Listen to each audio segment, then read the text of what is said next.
In this video, I'm going to show you how you can automate 99% of your Etsy design research using Claude AI. Over the past few weeks on the channel, I've done nothing but talk about the current design trends and how to make them. And now that I've switched over to using Claude for the majority of all of my businesses, I think that this is really going to help you speed up your process when it comes to actually organizing what's trending so you know what to make as quick as possible. This video definitely wasn't on the agenda for this week, but I got super excited when I started playing around with this for myself. So just bear with me as there is no editor or flashy on-screen graphics or music. It will be just me screen sharing. So I want to hop into Claude right now and show you how to set this up. So if you haven't used projects, that's how I've set this up. So you'll just want to create a project, and I just called mine Etsy Design Research. Now over here in the instructions is where I have set exactly what I want it to do. Now for some of you who may be more technical and you're thinking you can just have Claude Cowork go and do this on your behalf, it actually can't scrape the information that we need, or rather all of it. So it can pull things like the shop's reviews, it can pull things like the shop's total sales, but it can't pull things like the monthly sales, which is what I'm most interested in, and actually how old the listing is. It also can't use your extensions that you may have installed, like Profit Tree, which is what I use, or Everbee, to just get that information. There are more advanced technical ways where you could install an API. I think it's called like Apify, and get it that way, but it didn't pull it all actually when I did try this, and it cost money, whereas this way doesn't if you're just on your regular Claude account. Though I am on a paid Claude account, this one didn't use any additional funds to actually set this up.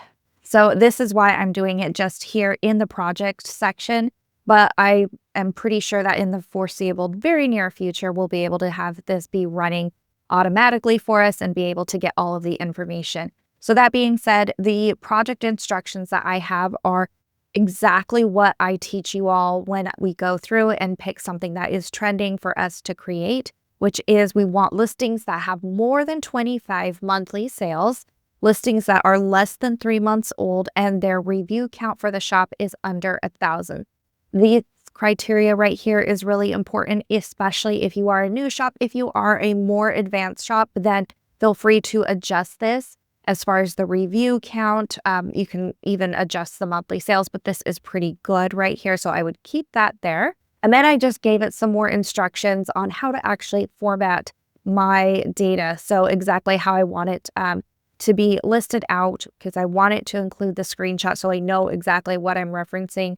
And then also how to actually list out the patterns that it saw repeating so that I can get a really quick idea of what is actually trending. So I'm going to have this down copied in the description below so that you can just copy this and add it to your project.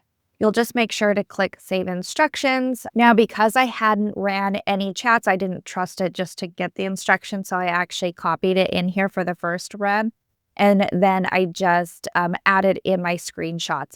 I did attempt to record a screen share video of just going down the results, but it would not read the video, and it said to take screenshots of the actual video, which is the same of just screenshotting it over here in Etsy. So for whatever type of product that you actually want to get the results for, this could be for anything. So wall art, printables like planners and checklists, or Notion templates if that's what you're doing, or even complicated designs and understanding the trends, which is what I'm looking at right now. So you'll just type in your product that you want to analyze. So this is the product type. So trendy PNG design, you can definitely short this to just PNG design, or 4th of July design if you want to be really specific with your results and the research that you're doing. So I did have to shrink it down to about like 50%, I think, to be able to get 2 rows of screenshots, because I do have Profit Tree installed here because I need it again to pull the listing age, which is this 2-month thing showing right here. I also need it to show the average monthly sales, and then I need this review count here. So then I just went through the first page and screenshot each section like this so that it was 2 rows with the data under each. I had to do this 8 different times, and this took me about 2 minutes. So this is going to be your 1% of work of the 99% that is automated. This is your part, is actually typing in your keyword of whatever it is that you're creating and then screenshotting that. Then over here in Claude, I've just copied what I said up here because, again, I didn't trust the instructions, but it did work the other time. And then I just added in my screenshots here. So again, there's 8 of them. It's 2 rows with the images and then the data underneath of it. I told it that I wanted it exported into a document so that I can easily read it. And it was pretty much done within about 2 to 3 minutes, I want to say. So I went and actually set up my Kindle artboard so that I could start creating based off of that and got everything set up. And by the time that I was done, everything was ready to go here.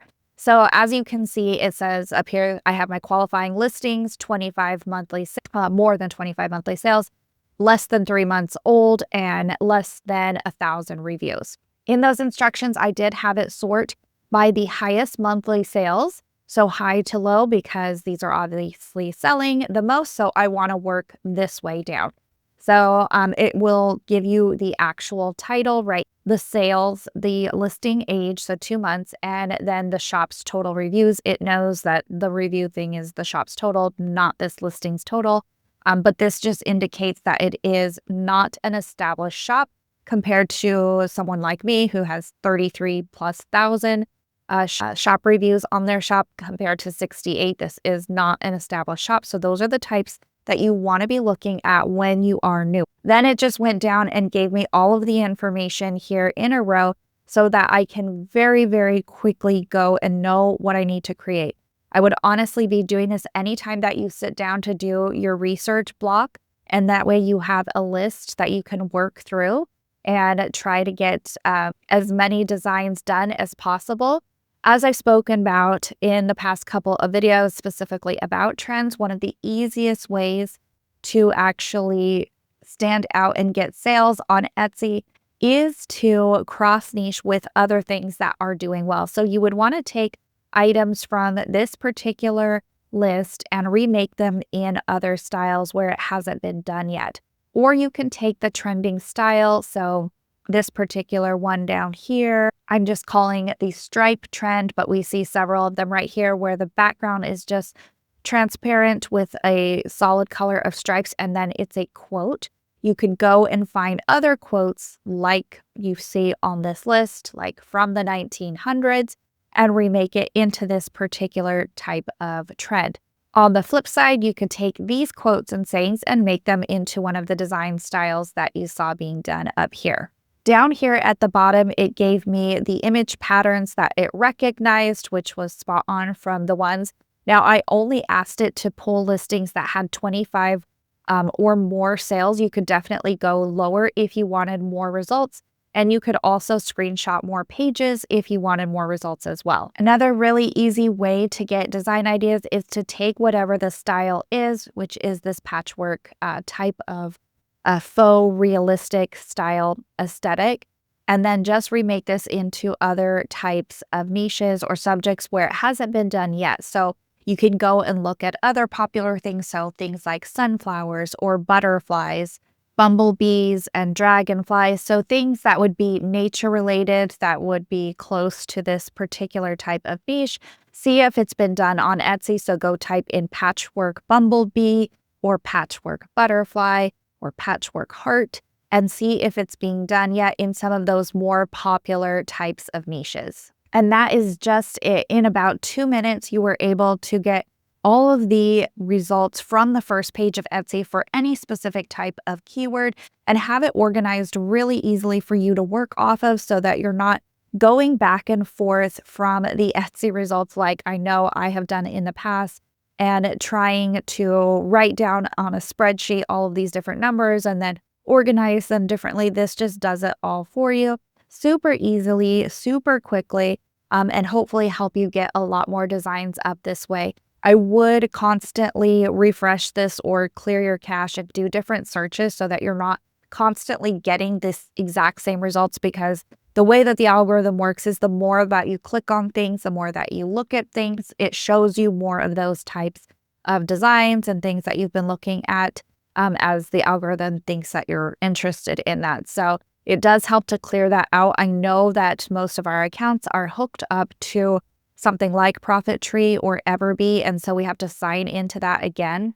But clearing the history and the cache does help a bit, from what I've noticed anyway. And a quick heads up, if you're watching this now on Thursday, the April 2nd, tomorrow is a live workshop here on the channel where I'll be going through how to create AI wedding invitations, or really any other type of invitations that you want to insert in place of wedding. So that is here on the channel tomorrow at 11 a.m. Eastern. So if you want to catch that, you'll be able to ask questions as I demo how easy it is to actually create editable wedding invitations. Again, any other type of invitation that you want. So that is at 11 tomorrow Eastern Standard Time here live on the channel. As always, thanks so much for watching, and I will see you tomorrow, hopefully. And real quick, if you don't catch it live, they are always listed here under the live tab, so they do get kind of hidden. They won't show up under videos. So they will be here under the live tab if you happen to miss it.